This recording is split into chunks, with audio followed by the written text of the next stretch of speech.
আবার এরকম ঘটনা কিন্তু হইছেও দুই এক জায়গায়, বাংলাদেশের মধ্যে কিন্তু এরকম ঘটনা হইছে। তবে যাই হোক, এই কিন্তু ফুতে কিন্তু পারে না যে আমার বাপের আমি ত্যাজ্যপুত্র করিয়া লাগি। এটা কি ছেলে কি সম্ভব? ছেলের দ্বারাই কিন্তু এটা সম্ভব না।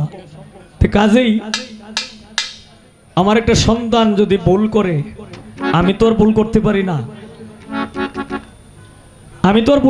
না, হয়তো আমি সমাজে মুখ দেখাইতে পারবো না, কিন্তু ভুল তো আর আমি করতে পারবো না।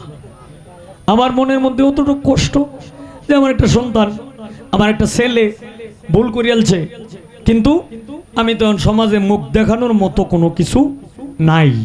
যে কারণে আমার সন্তান যদি ভালো থাকে, এটাই আমার জন্য শান্তি, আমার জন্য ভালো।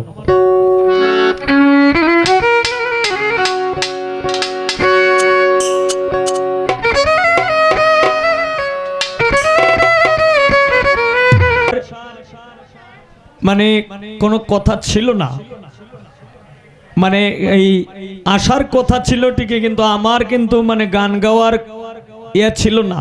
মানে এই দেখেন, গত রাত্রে গেছি গত রাত্রের আগের রাত্রে গেলাম সুনামগঞ্জ ডিস্ট্রিক্ট। এই সুনামগঞ্জ ডিস্ট্রিক্ট থেকে গান কইরা সকালে রওনা দিলাম মুন্সিগঞ্জের উদ্দেশ্যে। 8টার সময় রওনা দিছি, সকাল 8টায়, হেনে যায় পৌঁছিল এই সন্ধ্যা 7:30টায়। গান কি গাইব জার্নিং এ তো এমনি শেষ, শিশু বাচ্চার মতো এইভাবে গেছি, এইভাবে আইছি। একমাত্র ঘুমানোর সময় 3 ঘন্টা সময় ঘুমাইছি, গলাতে কোনো রাও নাই, কিচ্ছু নাই।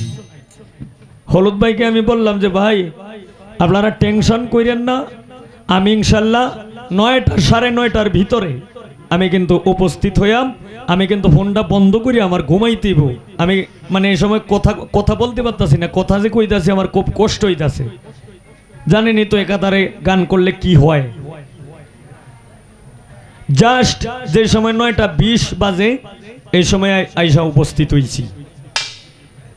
তো হয়তো আপনাদের এখানে আসতে একটু বিলম্ব হয়ে গেছে, মঞ্চ পর্যন্ত আসতে একটু বিলম্ব হয়ে গেছে, এটা অন্য একটু ঝামেলা ছিল।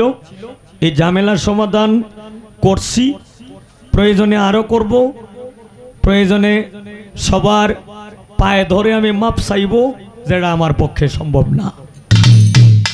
আমি যতক্ষণ আছি 10টা গাই, 5টা গাই, 15টা গাই, একেবারে আমার গোলাতে যতক্ষণ পর্যন্ত আমার প্রাণটা বাহির যতক্ষণ পর্যন্ত না হবে, ততক্ষণ পর্যন্ত যদি আপনারা শুনেন, আমি ততক্ষণ পর্যন্ত আমি গান করব। আমি যদি আপনাদেরটা রাখি, আপনারা কি আমার কথাটা রাখবেন না?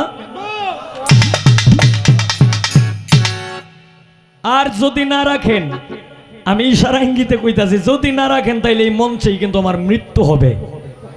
এর উপরে তো কোনো কথা নাই। দয়া করে এই কাজটা কেউ কইরেন না।